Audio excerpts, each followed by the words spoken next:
नमस्कार, मैं हूं मनोज बनू। आप देख रहे हैं इंडिया न्यूज। पाकिस्तान की परमाणु वाली गीदड़ भभकी नहीं चलेगी। पाकिस्तान का परमाणु ब्लैकमेल वाला खेल भी नहीं चलेगा।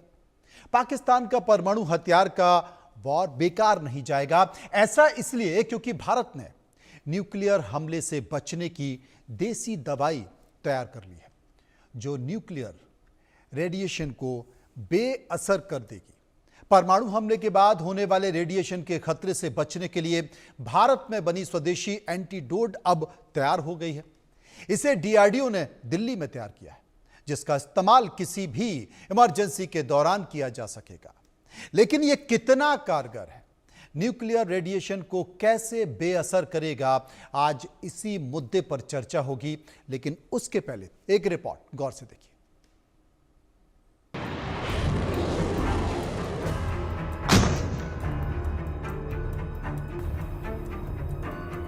उन्होंने कह दिया ना कि अगर हमारा पानी बंद करेंगे तो फिर जंग के लिए तैयार हो जाए। ये जो होरी, शहीन, गजनवी, ये चौकों में सजाने के लिए नहीं हमने रखे हुए, ये हमने हिंदुस्तान के लिए रखे हैं बाबा।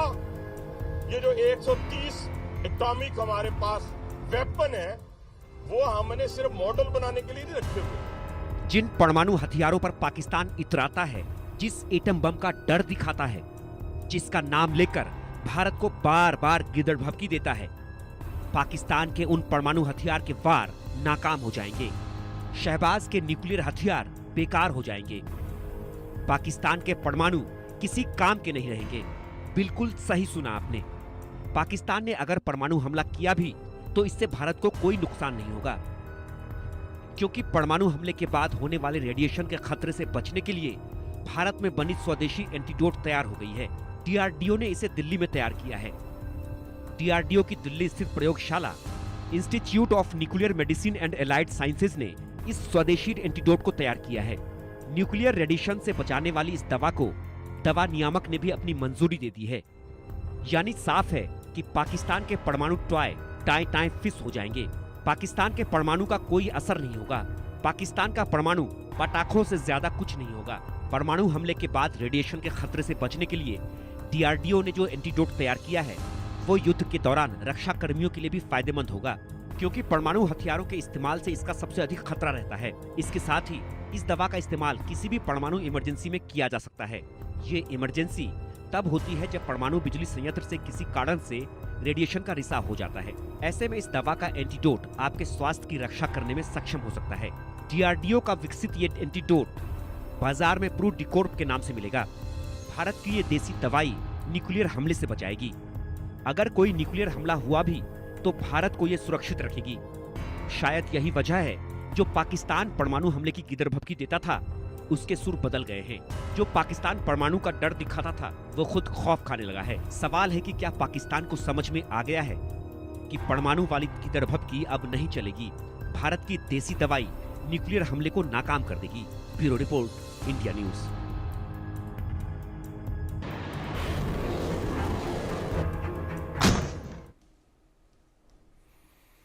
यह कार्यक्रम हमने इसलिए रखा है कि कम से कम देश की तमाम एजेंसियां देश के लिए क्या कर रही हैं, उनकी क्या उपलब्धियां हैं और ये उपलब्धियां आज के मायने में कितना महत्वपूर्ण योगदान रखती है, कम से कम देश के लोगों को और देश के बाहर बैठे लोगों को इस बात की जानकारी हो। क्योंकि अमूमन इस तरह के मुद्दों को कोई छूता नहीं है। राजनीति, आरोप प्रत्यारोप, बयानबाजी, इनसे बाहर निकल के चीज़ों को नहीं देता, जबकि देश के लोगों को ये बातें जानना बहुत ज़रूरी है।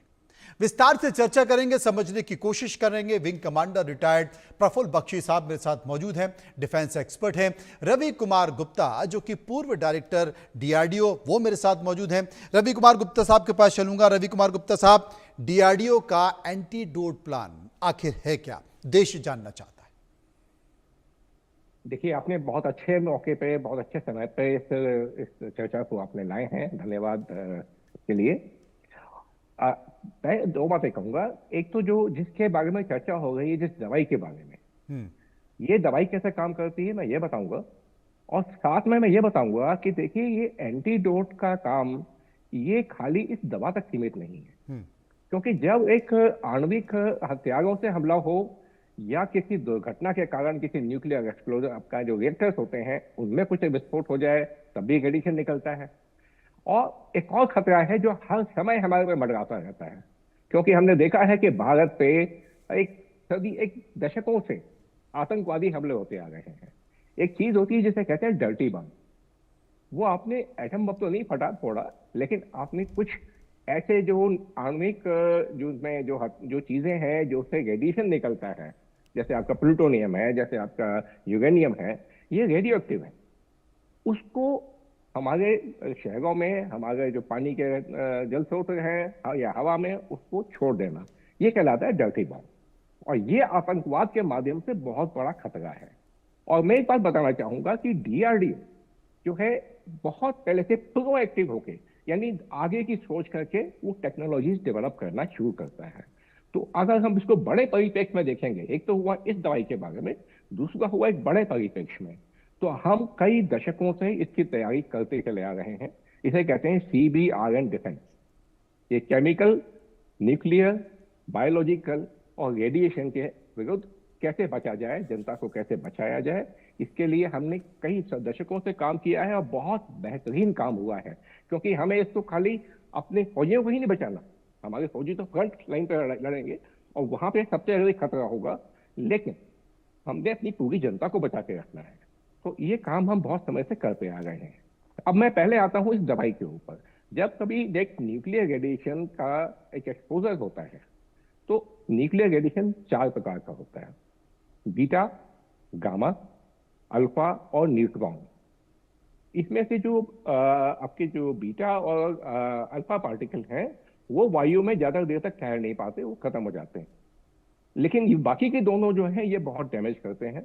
और इसके अलावा एक तीसरी बात होती है कि बाकी के जो बचे वो भी खतरा कैसे बनते हैं, कि जो आपके जो न्यूक्लियर पार्टिकल्स निकले विस्फोट के बाद, या किसने जो दवाई अपना एक आतंकवादी हमले में छोड़ दिया डर्टी बॉम्ब की तरह से, किसी भी प्रकार से आए, वो जो अब हमारे सिस्टम में चले जाएंगे, शरीर में जो केमिकल प्रवेश कर जाएंगे और वो रेडियो एक्टिव है, वो लंबे समय तक ऐसे रेडिएशन को, चारों प्रकार के रेडिएशन को, डिपेंड करता है कि वो कौन सा केमिकल है, वो उसको छोड़ते रहते हैं।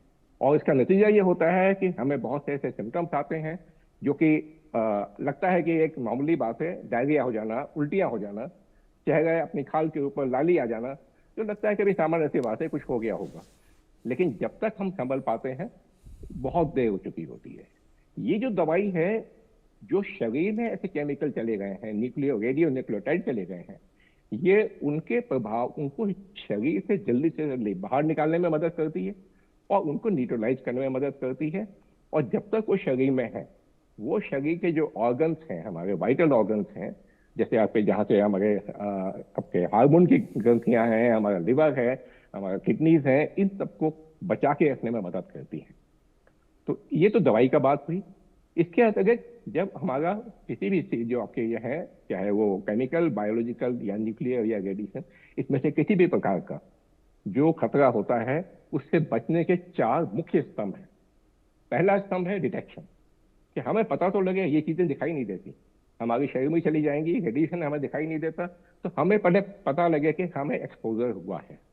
तो डिटेक्शन के लिए हमने बहुत सारे सेंसर्स बनाए हैं, हमारी फौज में वो सेंसर इस्तेमाल होते हैं, और इसके अलावा भी जो है वो जहां जहां चाहिए, आवश्यकता है, वहां उपलब्ध होते हैं।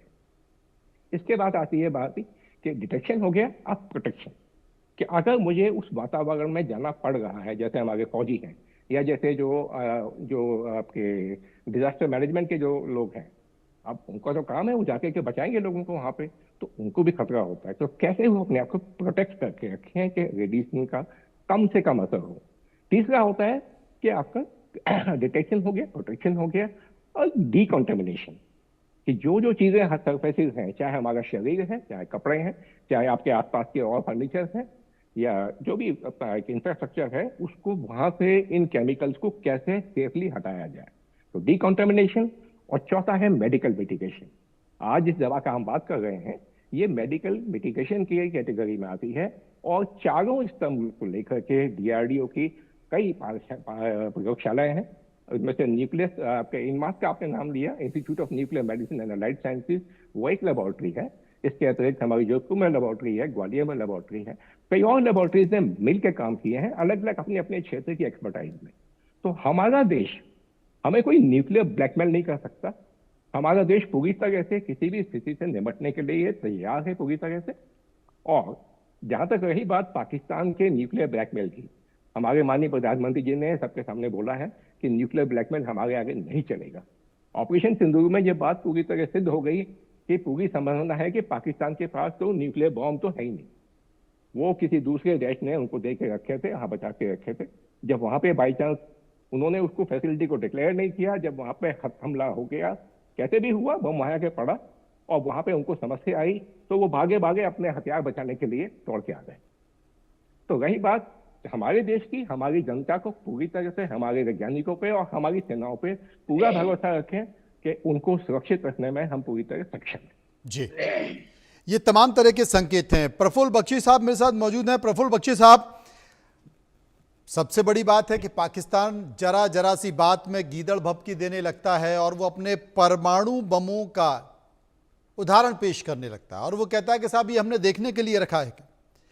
और जिसका जिक्र रवि गुप्ता साहब कर रहे थे कि डर्टी बम, जिसका इस्तेमाल कभी भी कहीं भी कोई भी कर सकता है।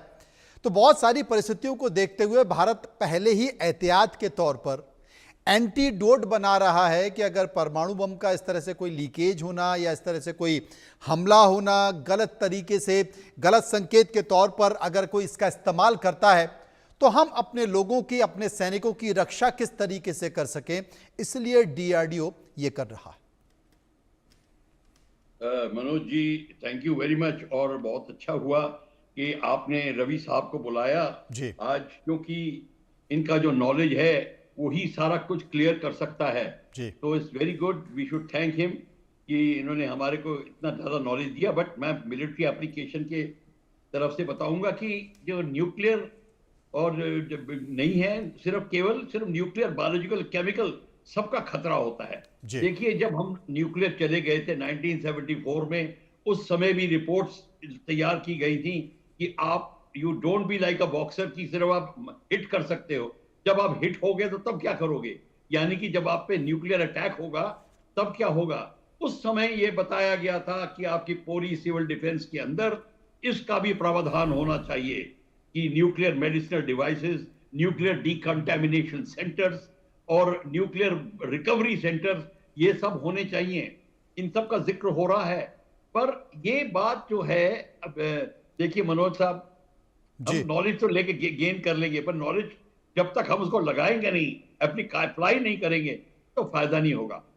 वी आर वेरी ग्रेटफुल कि ये इस गवर्नमेंट ने इतने सारे कदम उठाए हैं अब, और जिस तरीके से हम अब इसका इस्तेमाल करेंगे, very soon you will see कि local bodies, university students et cetera, उनको अवगत कराया जाएगा कि क्या किया जा सकता है, कौन सी दवाई, कैसे मेडिसिनल डिवाइसेस होती है, उनका कैसे एप्लीकेशन होता है। यहां तक कि radio protective and nuclear protective dresses भी आ रही हैं। जो लोग इस एरिया में काम करते हैं उनको ड्रेस मिलेगी।